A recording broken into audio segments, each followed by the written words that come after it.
Hello friends, मैंने अपने India to Pakistan के एक दिन के टूर को कुछ ऐसे किया। सबसे पहले मैं पहुंचा नई दिल्ली रेलवे स्टेशन। उधर से मैंने अमृतसर के लिए जनशताब्दी एक्सप्रेस पकड़ी। रात के 10 बजे अमृतसर पहुंचा और जाते एक कमरा लिया, क्योंकि सुबह जल्दी जाना था, इसलिए हैंड टू हैंड सो गया। सुबह 4 बजे पहुंचा अमृतसर जंक्शन, जहां से डेरा बाबा नानक स्टेशन, जो कि लास्ट स्टेशन है, वहां के लिए 4:20 की ट्रेन थी। अमृतसर टू डेरा बाबा नानक स्टेशन का किराया 35 रुपये है। Hello guys, good morning all of you. तो सुबह के बज चुके हैं 4 और हमें अमृतसर के प्लेटफॉर्म नंबर 2 पर। और यहाँ हम इंतजार कर रहे हैं हमारी ट्रेन, जो कि अमृतसर से डेरा बाबा नानक की ओर जाती है। वैसे तो अमृतसर से 4 ही ट्रेन सिर्फ डेरा बाबा नानक की तरफ जाती है। सब पर सबसे पहले ट्रेन ये चलती है। ये अमूमन 1 से 1.5 घंटा वहाँ को पहुँचाने के लिए लेती है। और बिना इंतजार कराए हमारी ट्रेन स्टेशन पर पधारी, जो कि अर्ली ब्रिटेन पीरियड के ट्रेनों की याद दिला रही थी, क्योंकि इसका स्ट्रक्चर दिखने में कुछ लगभग वैसा ही था जैसा उस टाइम हुआ करता था। ट्रेन बाहर से भी खाली लग रही थी और अंदर जाकर देखा तो भी ट्रेन बिल्कुल ही खाली पड़ी थी। बिना इंतज़ार करे ट्रेन जल्दी से निकली। सुबह का वक्त था, ठंड भी थी, कोहरा भी आगे बहुत ज़्यादा था, पर हम टाइम रहते हुए जल्दी से पहुंच गए।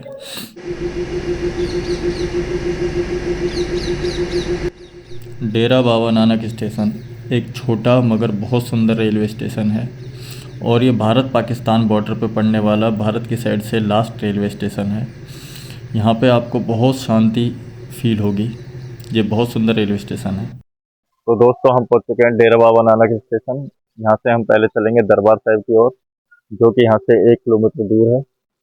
सुबह बहुत जल्दी पहुँच गया, तो ऑटो वगैरह नहीं मिले, तो धीरे धीरे आगे बढ़ता रहा कस्बे की साइड। साइन बोर्ड पंजाबी में थे, इसलिए थोड़ी दिक्कत आई, पर लोगों से पूछते पूछते फाइनली मैं कस्बे में एंटर कर गया, जहाँ पे मैंने सोचा कि पहले गुरुद्वारा साहिब के दर्शन कर लेते हैं, फिर आगे बढ़ते हैं।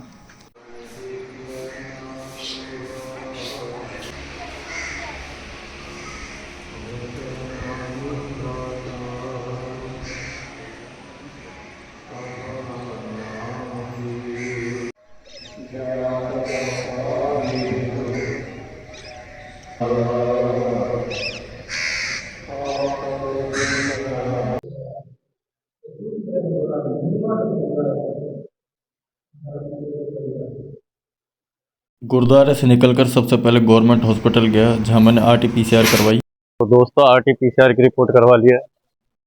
अभी हम जा रहे हैं करतारपुर कॉरिडोर के लिए, जो यहाँ से मात्र 5 मिनट की दूरी पर वॉकिंग डिस्टेंस पर है। अपने साथ RT-PCR की रिपोर्ट जरूर लेकर आए, वरना यहाँ भी करवा सकते हैं। उन्होंने 5 मिनट में ही दे दी, 10 रुपये लिए ओनली। और टेस्ट तो नहीं किया, पर वैसे ही दे दी इन्होंने, और बोला कि वहाँ पूछे तो बोल देना कि RT-PCR की रिपोर्ट। ये रास्ता जाता है करतारपुर कॉरिडोर के लिए। राइट को निकल जाएंगे तो ये गुरदासपुर के लिए जाएगा। तो इधर से देखिए करतारपुर कॉरिडोर की पहली झलक।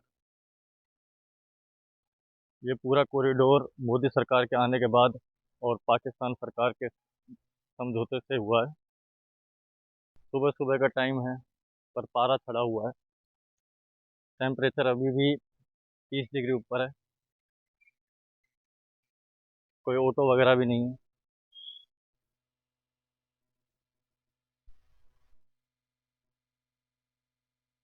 तो ये है Indian immigration terminal for Kartarpur corridor, और यहाँ की बहुत ही ह्यूज पार्किंग। यहाँ बहुत ही सुंदर स्कल्पचर्स लगाए हुए हैं फ्रीडम फाइटर्स के, जो दिखने में बेहद लाजवाब हैं।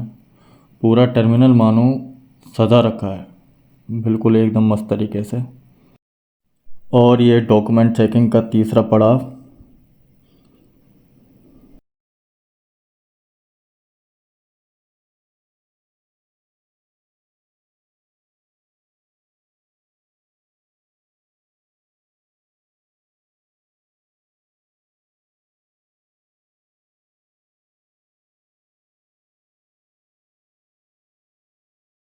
इधर चेक हुई मेरी RT-PCR report with passport and ETA,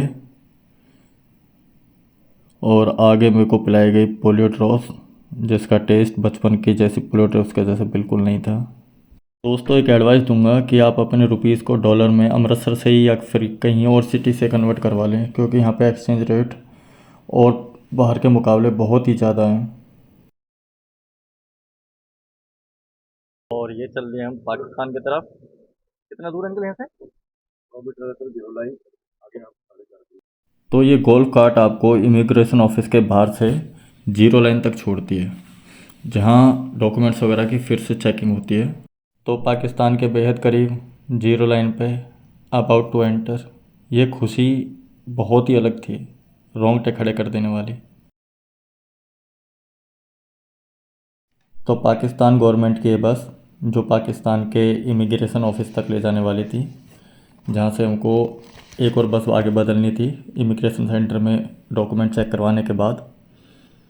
करीब 800-900 मीटर का सफ़र करने के बाद मैं पहुंचा पाकिस्तान इमिग्रेशन सेंटर, जहां पे डॉक्यूमेंट्स फिर से एक बार चेक होने थे, इंक्लूडिंग RT-PCR रिपोर्ट। अंदर एंटर होने से पहले आपको मैंडेटरी फ़ीस जो ETA की है $20, वो आपको यहाँ पे करनी पड़ती है। बाहरी काउंटर बने हुए हैं, ये फ़िक्स है। साथ ही आप कुछ चाहें तो रुपये भी एक्सचेंज करवा सकते हैं पाकिस्तानी रुपीज़ में। अंदर एंटर होने के बाद आपको यहाँ पे डॉक्यूमेंट्स वगैरह चेक होते हैं, थंबनेल्स वगैरह, बायोमेट्रिक्स वगैरह होते हैं। तो पाकिस्तान इमिग्रेशन से हम निकल चुके हैं। अब हमारी बस जा रही है करतारपुर के लिए। पाकिस्तान इमिग्रेशन ऑफिस के बाहर से फिर से बस चेंज करनी पड़ती है, जो कि 4 किलोमीटर आगे करतारपुर कॉरिडोर के लिए यहाँ से लेकर जाती है।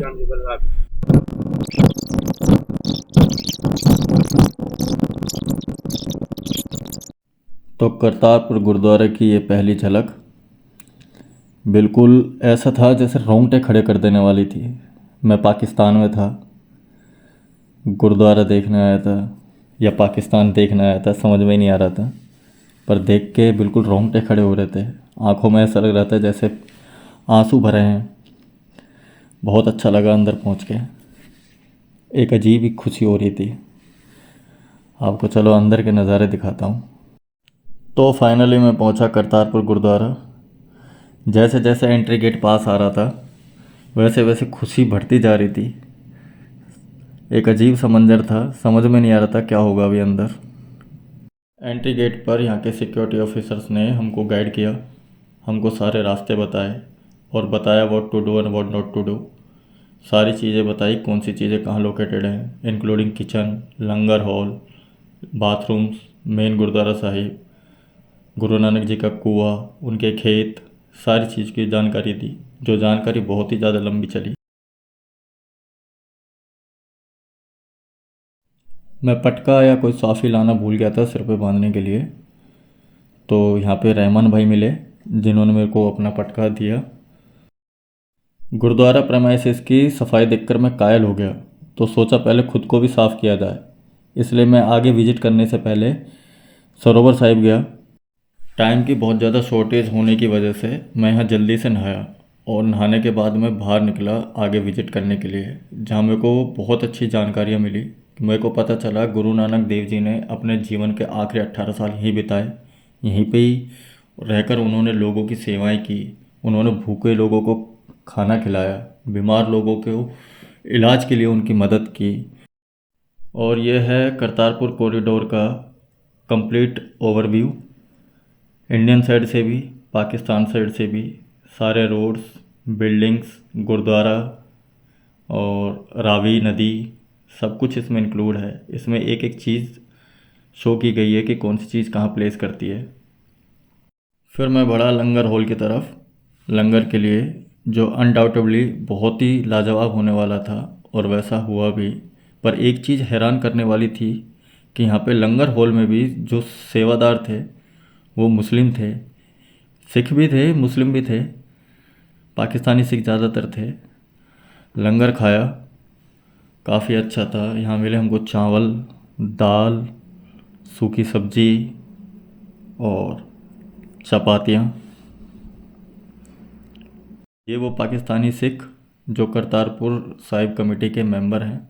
तो फाइनली अब बारी थी मेन श्राइन को विज़िट करने की, जो कि महाराजा ऑफ पटियाला ने 1925 में 1,35,600 रुपये डोनेट करके बनवाया था, जिनका नाम था महाराजा भूपिंदर सिंह।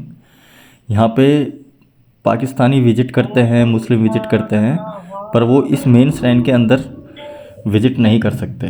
वो सिर्फ बाहर रह सकते हैं, यहाँ काम करते हैं ये, पर इस श्राइन के अंदर वो लोग नहीं एंटर कर सकते। ये यहाँ की खास बात है।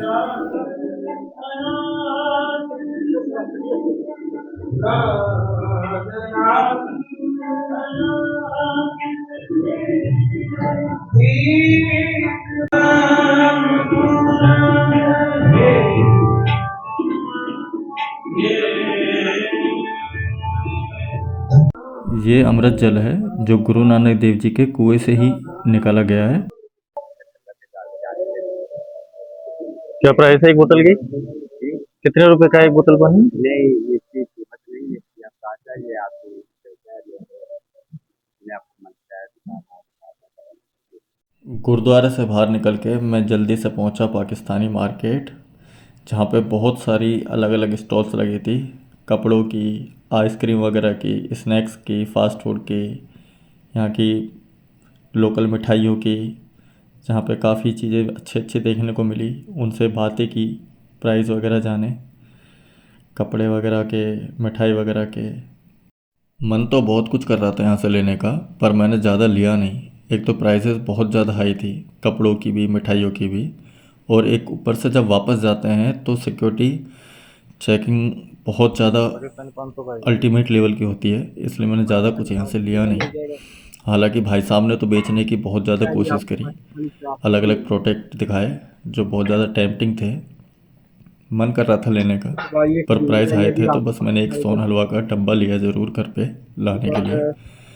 भाई साहब ने तो अपने प्रोडक्ट ऐसे दिखाए, बादाम तो ऐसे फोड़ फोड़ के दिखाया, उनमें से तेल ही निकाल दिया पूरा, पूरा कि पूरा तेल ही बाहर आ गया था।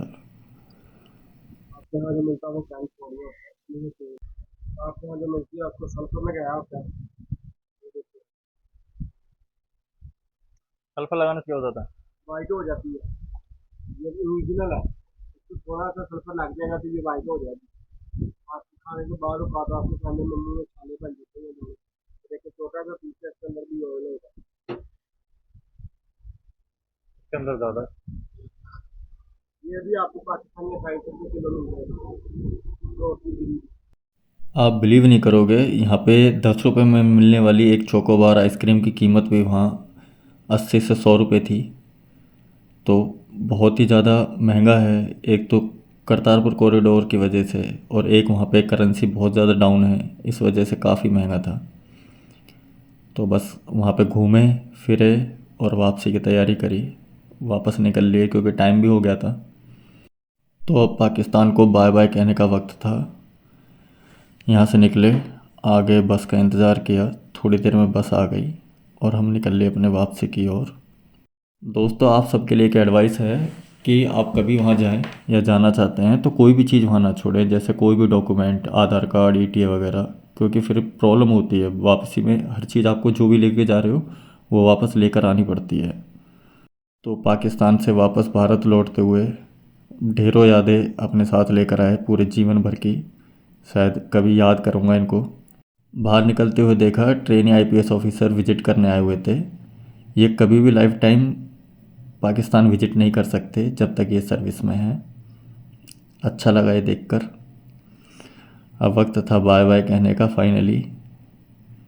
बाय बाय पाकिस्तान, ढेरों मेमोरीज़ अपने साथ लेकर वापस जा रहा हूँ, याद करूँगा पूरे लाइफ टाइम बैठ